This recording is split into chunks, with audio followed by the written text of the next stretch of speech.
College football's back, and we're back on the big mountain with a very special guest. As you can see, I'm going alone here on the mountain without my good friend Steve. He will be back in studio for all of your fans that are Steve fans, I promise.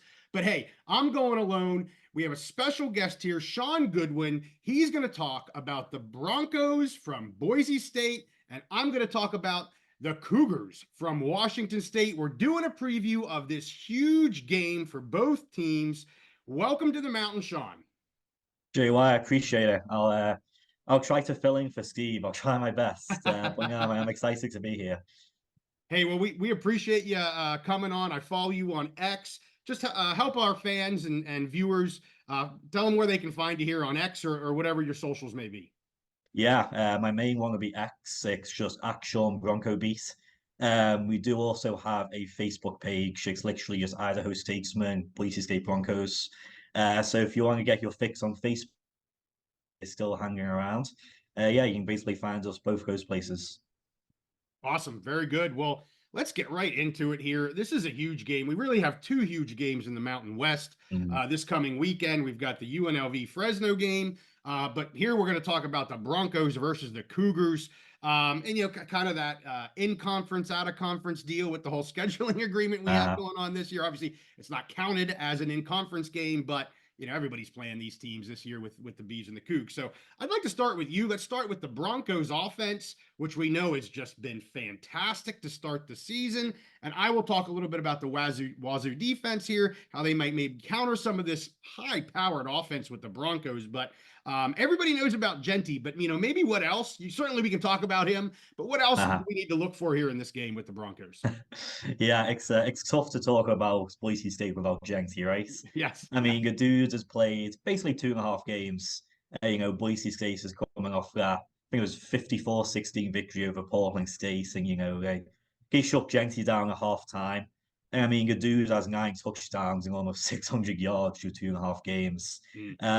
But yeah, like you said, JY, it ain't just Genty. I think against this Washington State defense, it will be a bit of a ground and pound kind of game for Boise State. But when they are looking to go in the air and play through Maddox Madsen, I think the two guys who have stood out so far is Cam Camper and Latrell Caples, the two wide receivers.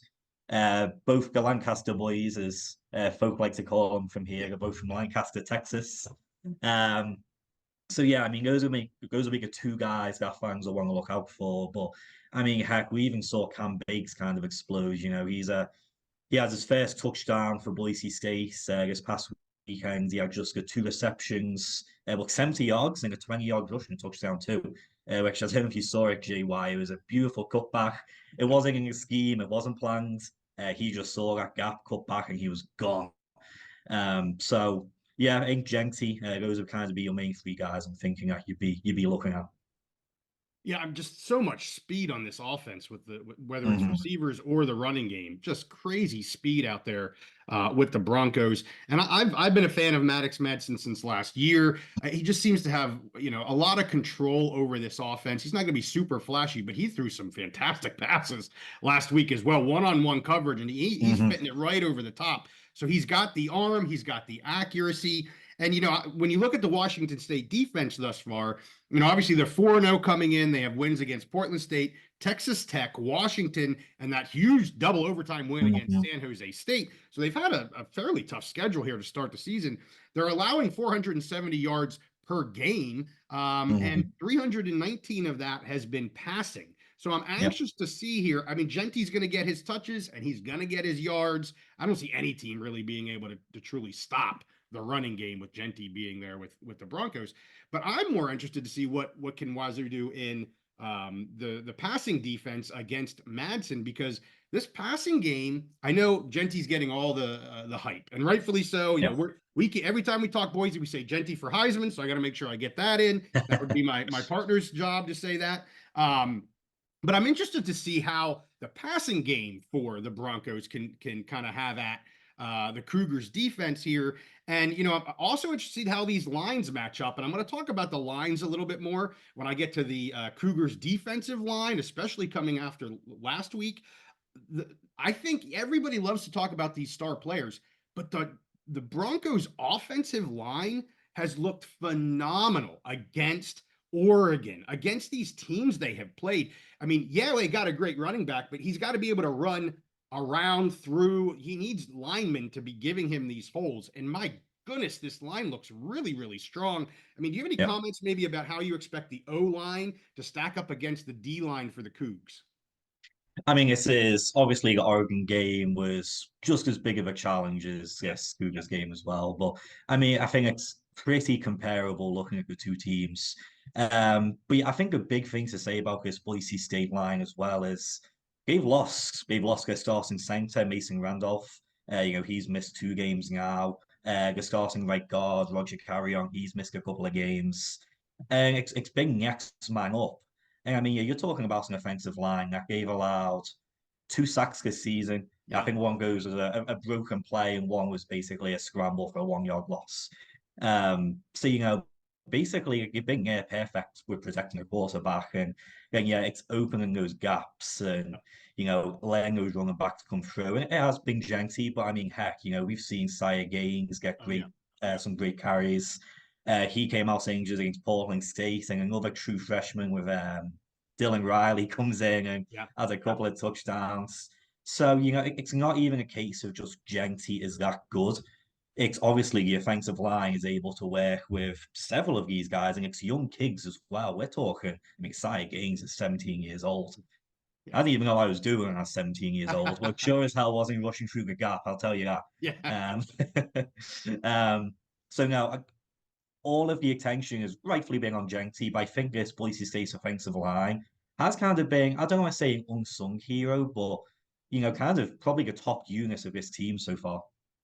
Yeah, excellent point. Well, let's switch gears here a little bit. Let's talk about the Boise defense that's going to Mm-hmm. have to stop an offense here with their quarterback here, Mateer for the Cougs. So I'm going to talk about here in a minute. They're Mm-hmm. going to have a handful here, I think, with this offense. I'm expecting a high scoring game. We'll get into maybe some Mm-hmm. predictions here and a little bit later in this episode. But how are we feeling about the defense? I mean, we knew, especially, I'm going to go back to the Oregon game again. We knew Oregon was going to put up their points. I think the interesting thing was how much they could get into the backfield and really disrupt the Oregon quarterback, Gabriel and whatnot. So how are we feeling about the defense against another strong quarterback here in Mateer?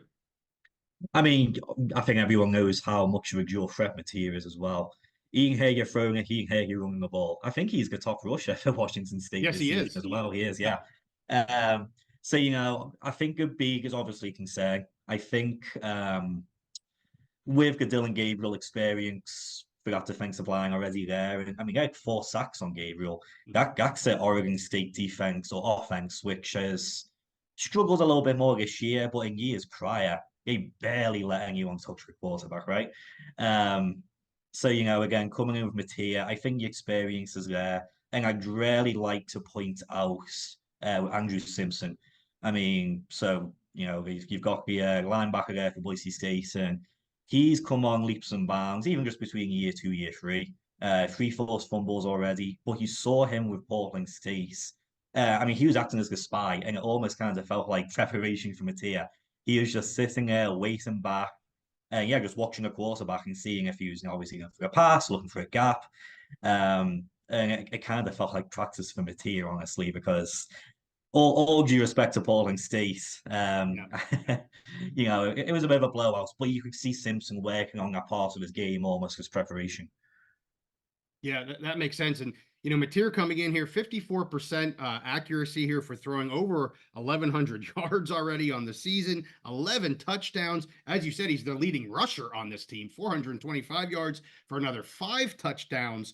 If they can stop this guy, they'll be doing just fine. That's not a knock Uh-huh. on the rest of the offense for the Cougars, but everything runs through their quarterback here. And we saw that last game against San Jose State. I do just want to point out Parker is their leading running back rusher at Mhm. over 5 yards a carry, and they're going to get is it Schlenbaker, I believe, back. I saw for this game, so that'll help. There are 3 receivers that have been fantastic: Williams, Hudson, and Meredith. I mean, all Yep. 3 of them look great. They look great against San Jose State. I watched that entire game. When you combine those 3 guys, over 800 yards for 7 touchdowns, and they are supposed to be getting Dollar back their tight end, or they're losing a tight end. So you kind of lose one guy, you gain one guy there. And I want to get back to, before we get to special teams, because I got to talk special teams with Washington State, because they got an interesting thing going on here. I want to get back to lines again. And I want to talk about the offensive line for Washington State. You talked about some of the defense and how they were getting to Gabriel and whatnot. And I know Oregon had some offensive line injuries and things like that, but hey, they're still one of the top teams in the nation. They're supposed to be top 5 teams in the nation. So, okay, maybe some starters were out, but they should have some pretty doggone good backups. But we saw how San Jose State's defense, I mean, that defensive front was just all over this offensive line for the Cougars. They're always in the backfield. We said after that game, we did a recap, and I said Mateer won that game for them because the Spartans D-line, and they're just in the backfield all the time. And Mateer, being the guy he is, he just made plays work. He was able to get out of some stuff. I'm interested to see what this front can do, this Boise front can do against this offensive line that looks very weak for the Cougars. Anything you want to add to that? And then I want to get to special teams real quick. Yeah, I mean, I think you make a good point there, and it is a front 5 basically that's looked really strong for Boise State so far. And it is going to be on Mateer to find ways to win. And heck, that might be, again, throwing the ball a bit more than he's used to, and getting a bit more of that quick release, because it has been a big thing, even just as strong as the Boise State line has been. I guess still having issues of explosive plays. Yes. You didn't see it that much with Portland State, but the games prior with Oregon and Georgia Southern, you saw, not to point out specific guys, being like Jeremy Earby and I mean, that's being a big one. Ty Benefield in the backfields as well.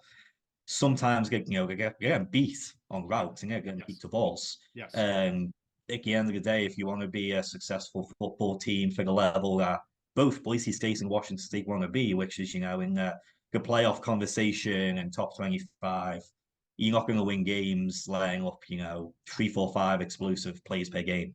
Right.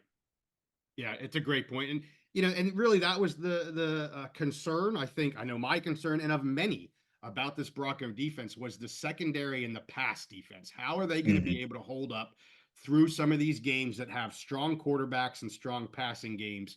And we're going to see here with Mateer, because he is as good as advertised, if not better. He looks fantastic.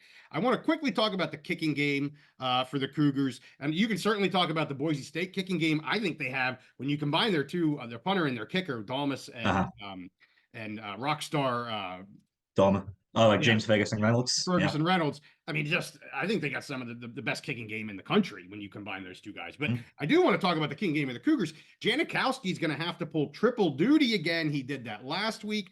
The punter here is still, is it Harbour, I believe, is supposed to be the punter for the Cougs. He's still not ready to go. So at least Janikowski's getting reps for this and getting better at being the triple threat kicker. But that's tough for a guy that has to kind of carry the weight of the entire kicking game. Special teams maybe could be a big deal here. If we're going to be scoring a bunch of touchdowns all the time, maybe not.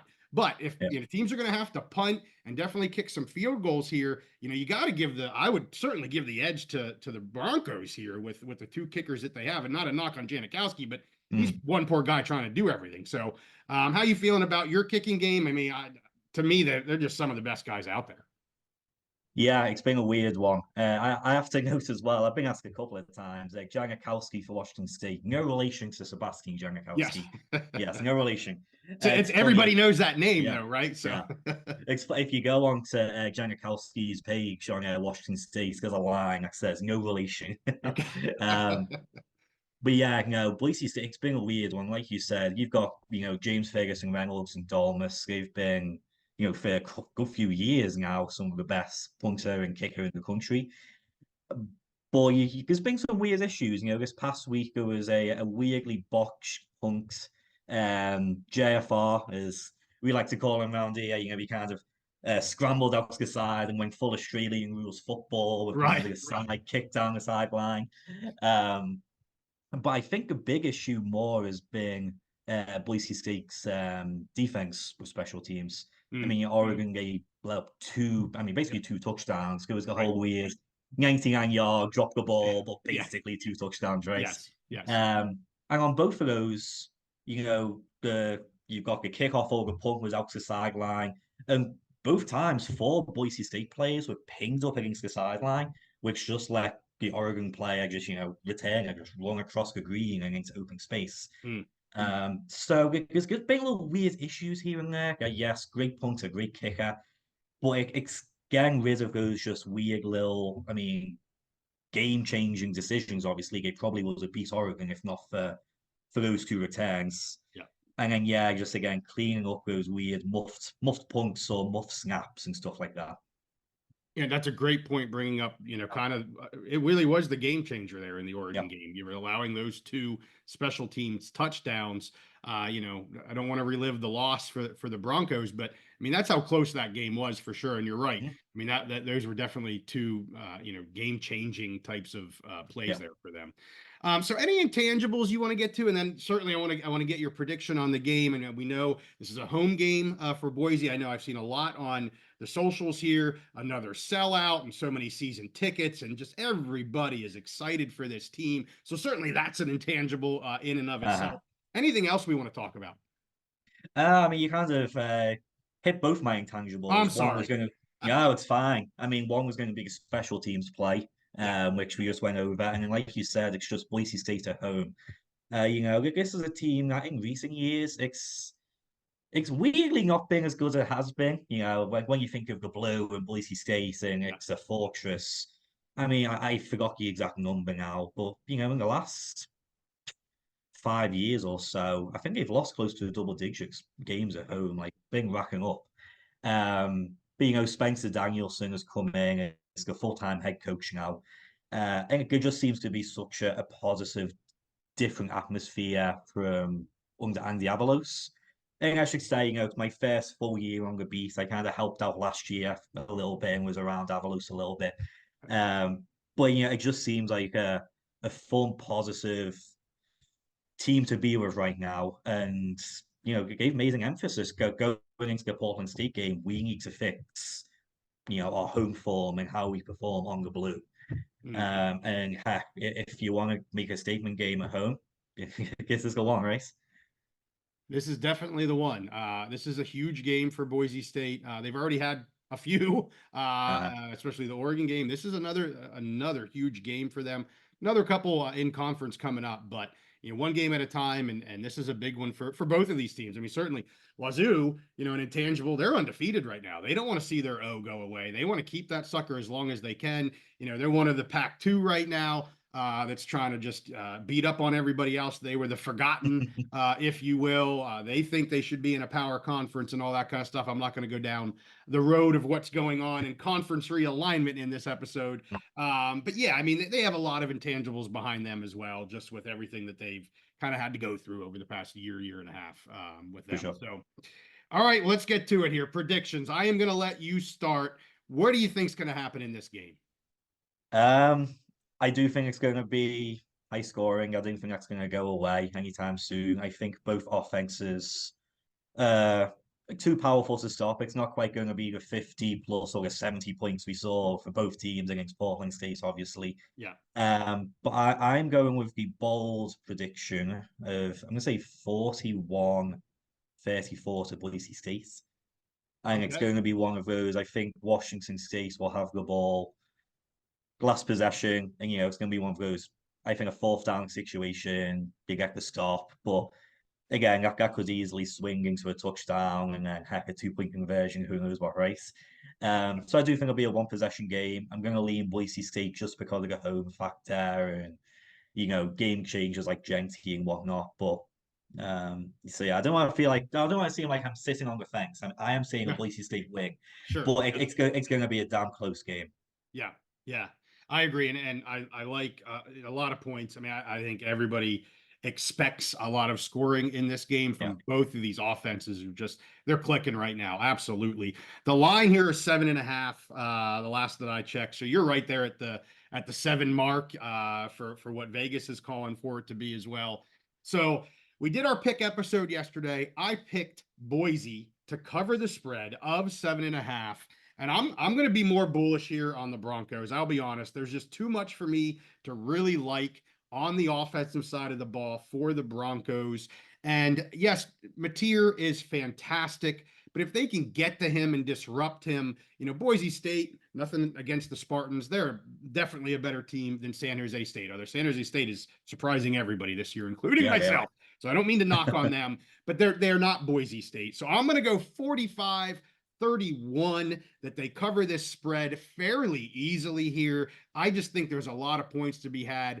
And I certainly like the Broncos being in the 40s for sure. And I just don't think Wazoo can keep up with them. So I'm excited for the game, though. It's going to be a fantastic game. So yeah, hey, we both picked 31 points for Washington State, so maybe get some money on that. That's right. There you go. Yeah, I don't know what their team over under is. I haven't looked at that, but hey, maybe we're onto something. So hey, with that, I thank you for coming on the Big Mountain. Really appreciate it. And make sure you guys follow Shaun here on X, and you can find him on the Ohio Statesman and all that kind of stuff. Thank you so much for coming on the channel. Yeah, I appreciate JY, and hopefully, once Steve is back, I'll hopefully be able to join both of you as well, and we can have a chat in the future. Absolutely, for sure. He's always good for solid follow-ups. He's always on it. So anyway, we'll get him back here. So hey, with that, we thank you guys for watching this. Make sure you give it a like, subscribe if you like our content. We do everything Mountain West, everything Big Ten. We'll see you next time on the Big Mountain.